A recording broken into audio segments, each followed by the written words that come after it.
Good evening, everybody. On behalf of Ladies Study Group Kolkata, I welcome you all to our very special session with illustrious guest, IT legend, Mr. Narayana Murthy, in conversation with Eastern India's pioneer in social housing, Mr. Harshavardhan Neotia. May I invite Mr. Narayana Murthy onto the screen, please? Thank you. Welcome to Ladies Study Group Kolkata, and thank you so much for your time. Mr. Murthy founded Infosys in 1981. Today, a highly innovative software services global company listed in the NYSE in US and on the Bombay Stock Exchange, Mumbai. Mr. Murthy conceptualized, articulated, and implemented the global delivery model, which has become the backbone of the Indian software industry. Under Mr. Murthy's leadership, Infosys became the leader in innovation in technical and software technology. In 2014, Mr. Murthy was ranked 13th amongst CNBC's 25 global business leaders and listed among the 12 greatest entrepreneurs of our time by the Fortune in 2012. He has received Legion d'honneur from France, CBE from Britain, Padma Vibhushan from India. The Economies ranked him among the 10 most admired global business leaders in 2005. Mr. Murthy is ranked among the top 10 of the Financial Times list of business pioneers in technology. He is the first Indian winner of Ernst & Young's World Entrepreneur of the Year award. Currently, Mr. Murthy serves on the boards of the Institute for Advanced Study at Princeton, the United Nations Foundation. He has served on the boards of Ford Foundation, HSBC, and Unilever in London. He has served as a member of the boards of various well-known universities in US, like Cornell University, Wharton School, Graduate School of Business at Stanford University, and the Rhodes Trust at Oxford. He was the chairman of IIM Ahmedabad and Public Health Foundation of India. May I now invite Mr. Harshavardhan Neotia onto the screen, please. Welcome to Ladies Study Group, and thank you for joining us. Mr. Harshavardhan Neotia is the chairman of Ambuja Neotia Group. He is the founder of one of the first joint sector companies in India, Bengal Ambuja Housing Development Limited, in partnership with the government of West Bengal. He was conferred with Padma Shri in 1999 for his outstanding initiation in the field of social housing. He also serves as the honorary consul of Israel in West Bengal. Now the screen is yours. Namaskar. Thank you, Sumita ji. And on my own behalf, a very warm welcome to you, sir, Mr. Narayana Murthy. It's a great honor and privilege to be given this opportunity to have this interaction with you, sir. For me, it's a fanboy moment. As a great admirer of your work and more particularly the values with which you have built your enterprise, I'm really delighted that I'm able to share the screens with you and have a few questions, hopefully that you would be able to respond to our wonderful Ladies Study Group members who are listening to us today. Sir, if you permit, may I start with some questions? Thank you, Mr. Harshavardhan Neotia. It's an absolute pleasure to have this interaction with you and to be present at this function. Thank you. Please go ahead. So, sir, since this organization is the Lady Study Group, I would like to start with talking about women and how you look at women's role in our society, and particularly also in the evolving role in business. As you all know, sir, that in India we are still to a great extent a patriarchal society, and the role of women is still evolving. You have been in your own personal life a great example of how you have encouraged. In fact, I think most of us entrepreneurs get our seed investment from our parents, but you got your seed investment from your wife, Mrs. Sudha Murthy, if I remember correctly.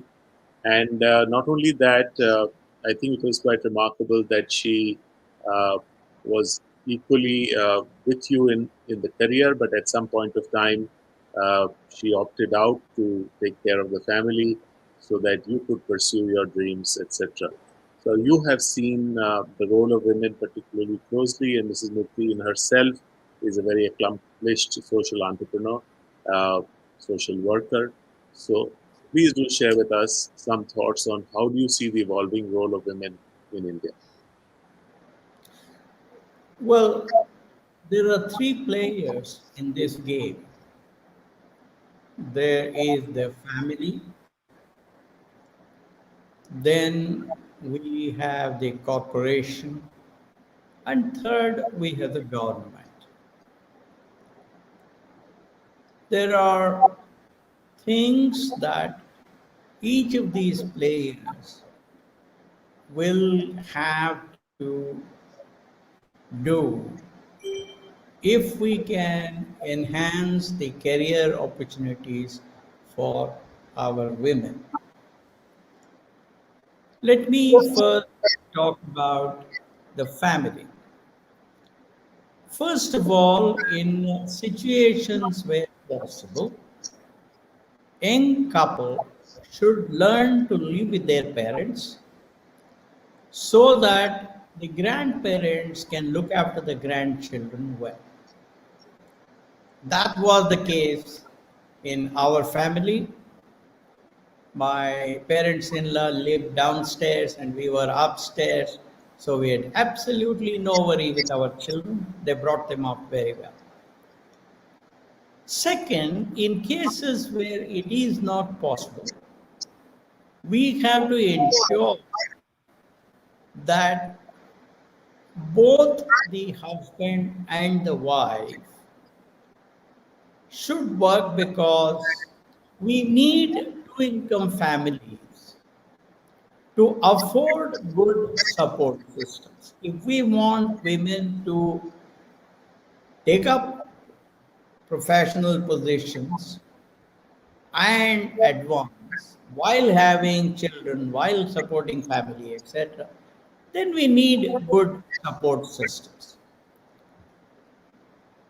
The society has to develop support systems for managing house and children. Now, this is where I think government comes in.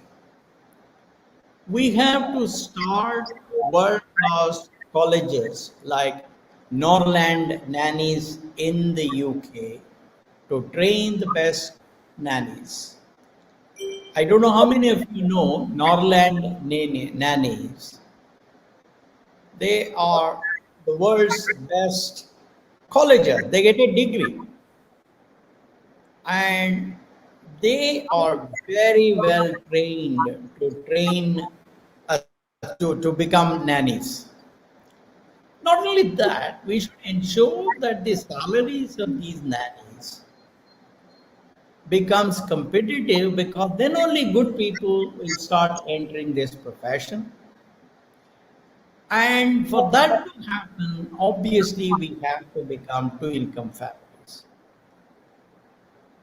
Now, let me talk a little bit about what the corporations can do. A part of the corporate CSR funds should go to starting creches where working mothers can leave their children. Corporations should provide suitable allowances to single working mothers to send their children to creches. These creches should have good internet access so that mothers can once in a while check on the safety of their children from their workplace. The government will have to start training colleges for cooks and house workers and mandate reasonable salaries so that good people can get into these jobs. It may be a good idea for corporations to allow couples to arrive at the office at times convenient to them. For example, the wife can arrive at the office at 10 a.m. while the husband works from 7 a.m. to 3:30 p.m. so that either of them is at home to receive the children when they come back or to see them off when they go to the creches or whatever it is. Now, these are some of the ideas that can be implemented in India so that women can enter the profession with lot more confidence and they can add value to the society. Let me stop here. Thank you, sir. I think that's quite a comprehensive, wide reach. Uh, Sir, but if I just take this one step forward, and since you are from the information technology industry, do you have any specific suggestions for women coming and joining the IT industry? Any specific things that they need to be particularly trained for or prepared for? Well, it is very important to remember that 95% of the revenue of IT companies comes from export markets, where the only criterion is performance in terms of price, elapsed time, and quality. So, therefore, we have to ensure that our women are provided good education, they possess good knowledge of English, and they are trained in their ability to perform as a high class professional. It is the responsibility of the government to provide good education for women and to equip them with good English knowledge. Unfortunately, we are making every effort to lower the quality of English in our country. For example, we are trying to start engineering courses in vernacular.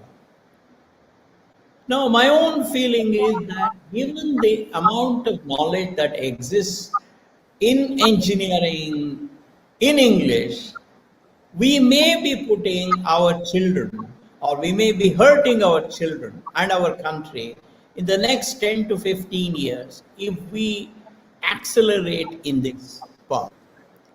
Now, we also have to realize that IT companies cannot do the job of the government.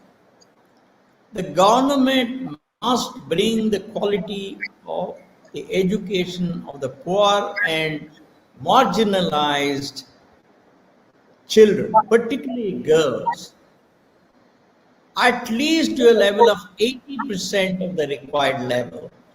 And IT companies can do the remaining 20% by holding specialized finishing schools for these children. Now, I myself conducted one such experiment for 2 years in 2006 and 2007 when we took a set of SC and ST boys and girls would completed an average BE but could not get jobs. It was a hugely successful program. Our program made these youngsters as good as any and better than many. But unfortunately, no state government or central government was interested in continuing this program because this requires a lot of hard work. Now, there is something else that we have to look at very carefully.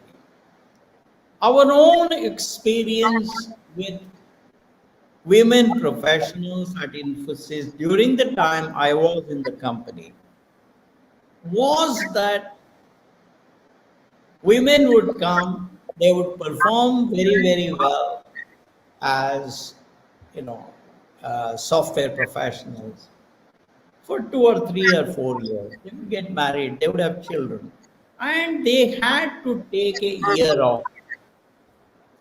Now, or some cases 2 years, some cases 3 years. Now, while we provided them all these help, the reality was that in an environment where technology is changing so rapidly, they were at a disadvantage when compared to their male counterparts.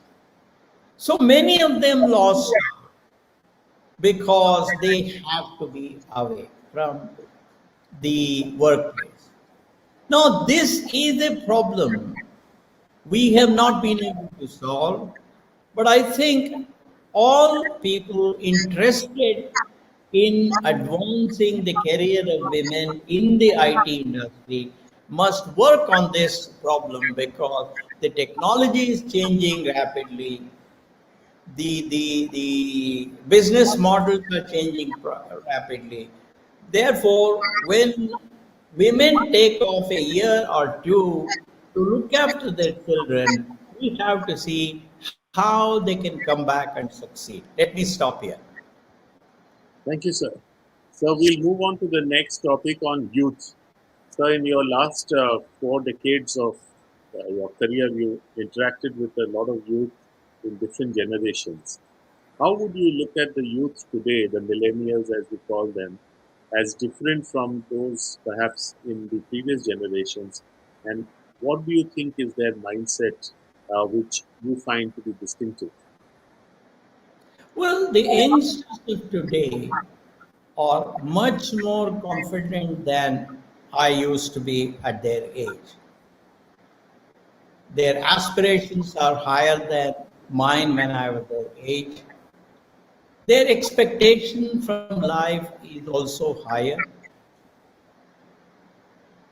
They want instant gratification. They're always in a hurry to move up the corporate ladder. They are much better at technology than I was.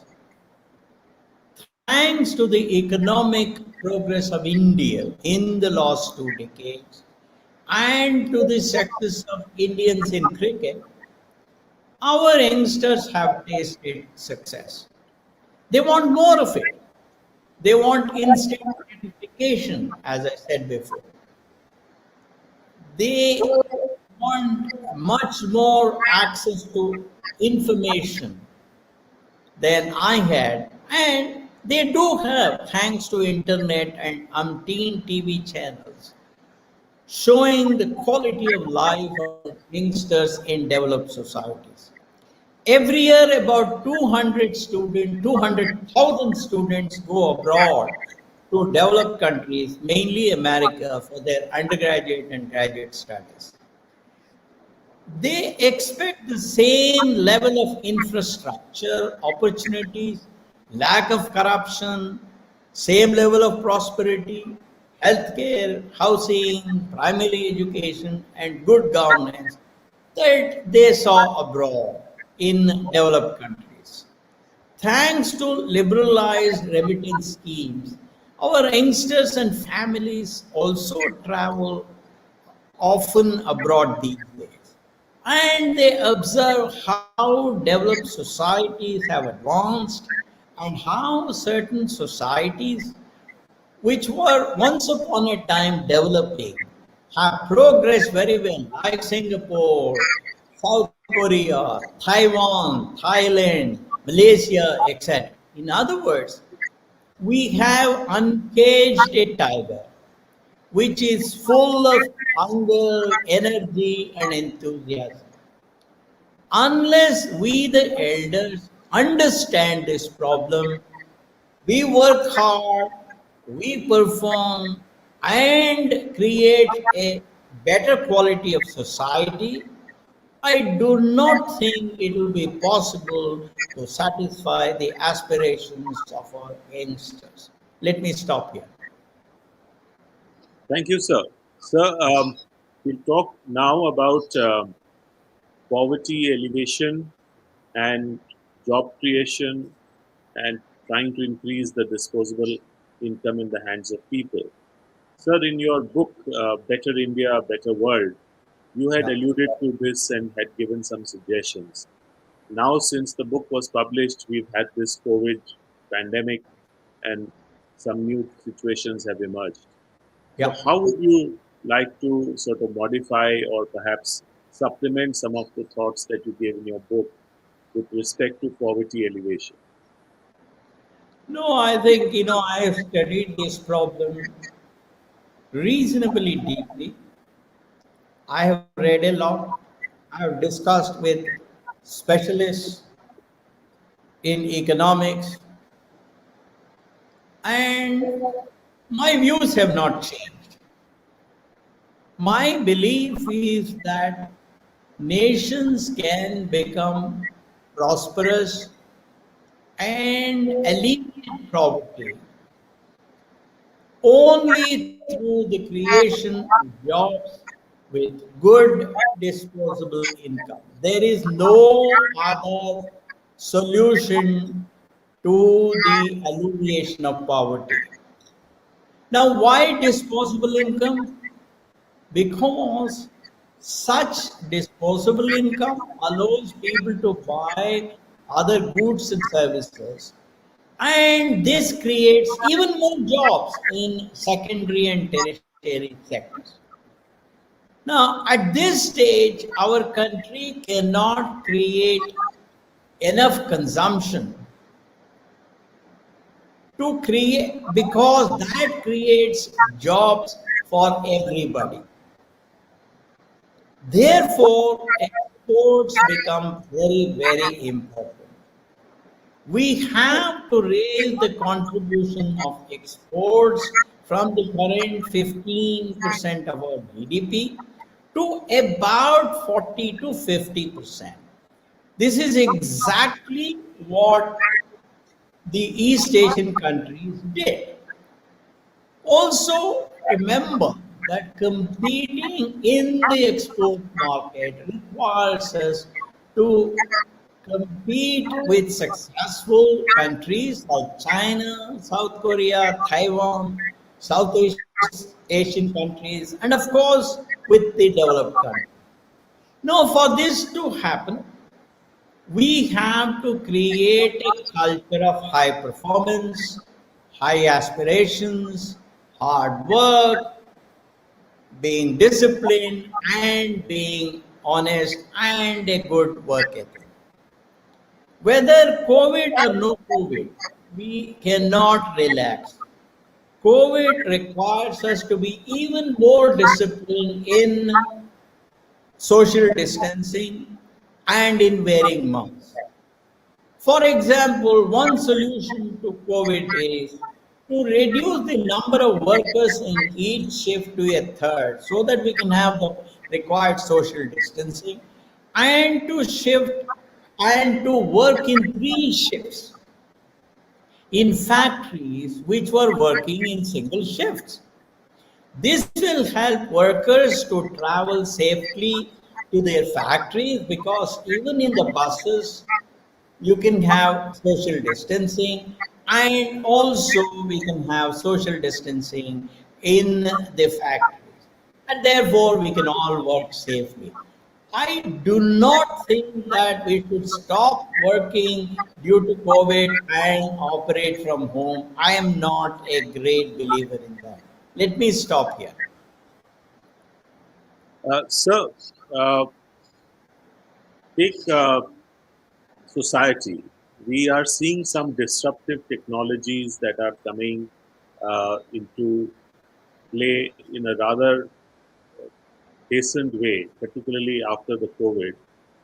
The way digital penetration has happened, we are looking at the possibility of robotics coming in and therefore displacing many traditional workers. We are looking at artificial intelligence, genetics, and a host of so many new disruptive technologies, including, say, driverless cars, etc. That how do you see all of this impacting the job market and the possibility of people then being rendered without enough to do because machines might take up a lot of this work in the future? These kinds of questions are not new. Even in the early 70s, when I used to work in Europe, these were the questions being asked in Britain and other countries. When computers were to be used in banks, ATMs were to be introduced, etc. There was considerable opposition to computerization in banks in Britain in the early 70s and in India as late as almost 89, 90. So the reality is that we simply have to accept that technology is here to stay and it will make the life of the majority of our people more productive, more comfortable, and therefore better. In the process, a certain section of our people will definitely suffer. But there is a way to handle this, and that is to train or that is to retrain these people in other skills and make sure that they are useful in the new environment. Now, I agree that we have a challenge to find jobs for the unskilled and the semi-skilled lot of about 800 to 900 million Indians in the next decade or two, because even a 2% growth rate, we are adding about 26 million people, million babies every year. And if you are looking at 10, 15 years, you are looking at almost 350 to 400 million people who will be entering the workforce. So, therefore, what we need to do is, like China has thought about and found solution, we too should look at how China reduced their poverty level to about 1.8%, while we are still at 25%. Second, our task today is to focus on using technologies like AI as what I term as an assistive technology and to use robotics in improving productivity in hazardous situations.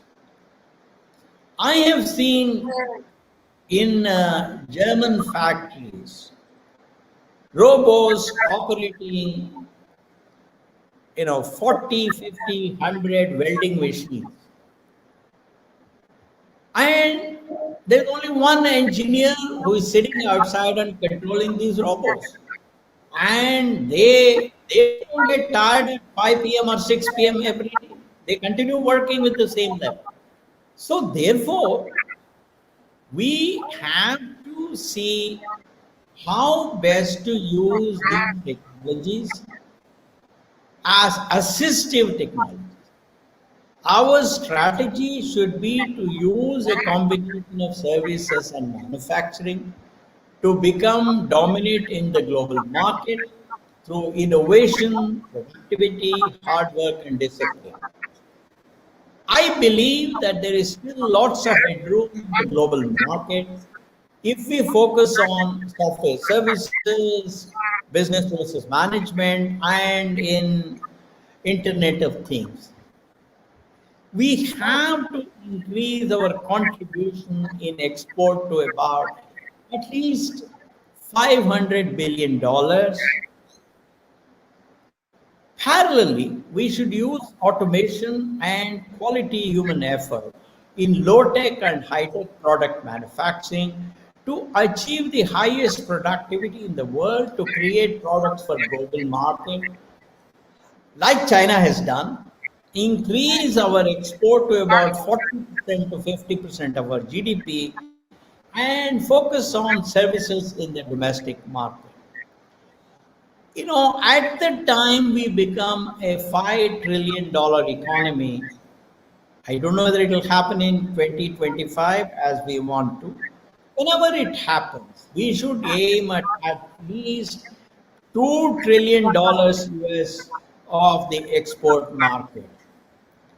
If we focus on using artificial intelligence as an assistive technology rather than a human replacing technology, I believe that we can improve the quality of services in the domestic market. I think this will create a large number of jobs for the illiterate and semi-literate people for our country. The most important thing to remember is that all this will be possible only if we start imagining what the situation will be 10, 15, 20 years from now. Start planning today.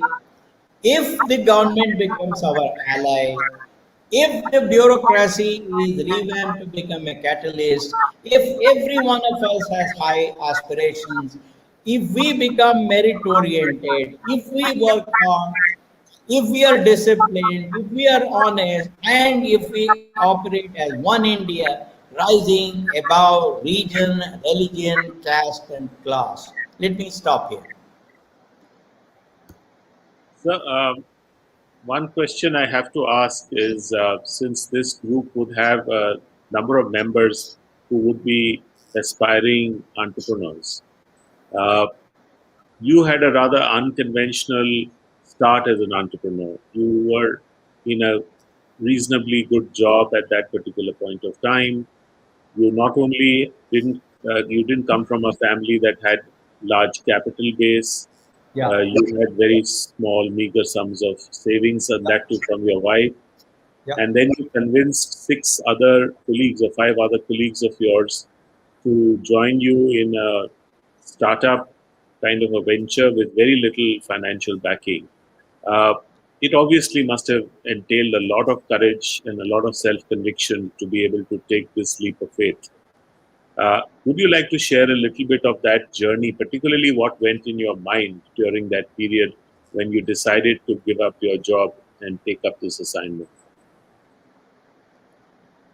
No, I think thanks to my stay in France, thanks to my disappointment with leftism, thanks to how I saw that Western countries had embraced compassionate capitalism and had made the lives of their people so much better. I was convinced that I should go back to my country and conduct an experiment. No, I also realized that I did not come from a moneyed family because father was a teacher. And I had seen and read and heard about those entrepreneurial opportunities that dependent on the power of human power. Therefore, I decided to come back to India and try an entrepreneurial experiment in software services, which is primarily about using the power of human mind.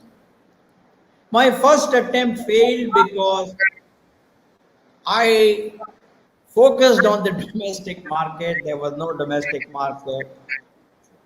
And very quickly I realized I closed my stuff. Then I got back to the corporate world, understood that I have to focus on the export market and learned the tricks of the trade and then started Infosys. So that's how I think I founded along with 6 younger colleagues Infosys, and God was kind to us. We were lucky. So that's what I would say. Thank you, sir. So we've pretty much done with the formal set of questions that I had framed up. Would you like to leave us with some thoughts as to how you see India progressing in context of the economies of the world, and what do you think we as citizens, as some privileged citizens, if I may add, do to contribute towards building the India of our dreams? You know, we have to understand a fundamental issue, and that is no outsider is going to build India. We Indians have to build India. Now, outsiders will come and invest here if they find an opportunity to make money, rightly so. Now, we cannot depend on some silly ideology saying that nobody will make money out of it. It won't happen because, as you know, in any marketplace, when the buyer and the seller come together, each of them is expecting some benefit out of the transaction. The seller gets money and the buyer gets value. So we have to become practical first. That's very important because somehow in India, we thanks to our history of 1,000 years of foreign rule, thanks to the East India Company mindset, we are extremely suspicious about foreign companies. Now, if we become strong, if we are self-confident, if we create policies that are reasonably good for foreigners to come and invest here, then the first task of creating jobs for Indians will happen. That's exactly what China did. China adopted a very simple methodology. They came and said, look, folks, we will not give you any foreign exchange. You can come and set up your operations here, and you can export as much as you want using your own hard currency. Now, the beauty of that is today China is the largest exporter in the world. So, if we were to come out with such a policy, and if we were to create a stable policy, if we are to create a corporate friendly policy, if we were not to harass those corporations unnecessarily, then they will come, They will use India as a manufacturing base. They will use India as a services base and create jobs, because we in India cannot, our Indian entrepreneurs, Indian industrialists alone cannot create enough jobs. That is the reality. We must accept it. Second, we Indians have to undergo a cultural transformation. And that is, we have to embrace hard work, discipline, good work ethic, being trustworthy, etc., etc. Today, that is, something that worries most foreigners about India. They say we can't trust you people because you say one thing today and suddenly you go and change the policy tomorrow. We don't know because nobody invests hundreds of millions or billions of dollars. If you start changing the rules of the game mid play, in the middle of the game, if you change the rules of the game, then nobody wants to play with you. Second, they are not very convinced about the productivity of Indian workers. So we have to learn to become more and more productive. Third, our bureaucracy has to become truly industry friendly. Unless they say, how do I make the life of corporations easier day after day after day, I don't think we will be able to create jobs. I don't think we'll be able to uh, obtain foreign investment.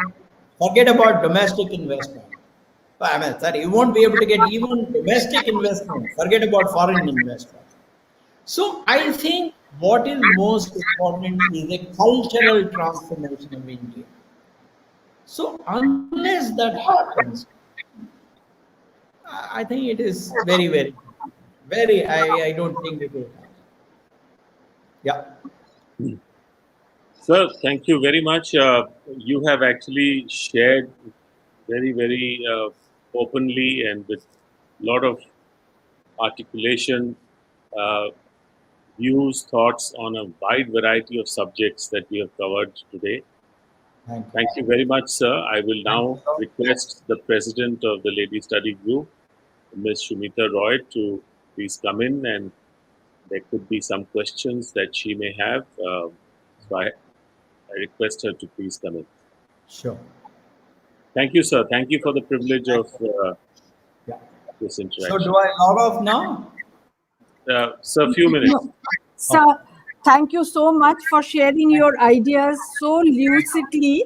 And we do understand that there is no escape from hard work, discipline, and we need to, put our effort for job creation, increase export, and also increase our consumption level so Yeah. that there is more disposable income in the economy, more of money flowing in the economy, and also use nothing to be scared of AI. We have to use AI not to replace manpower but to assist manpower.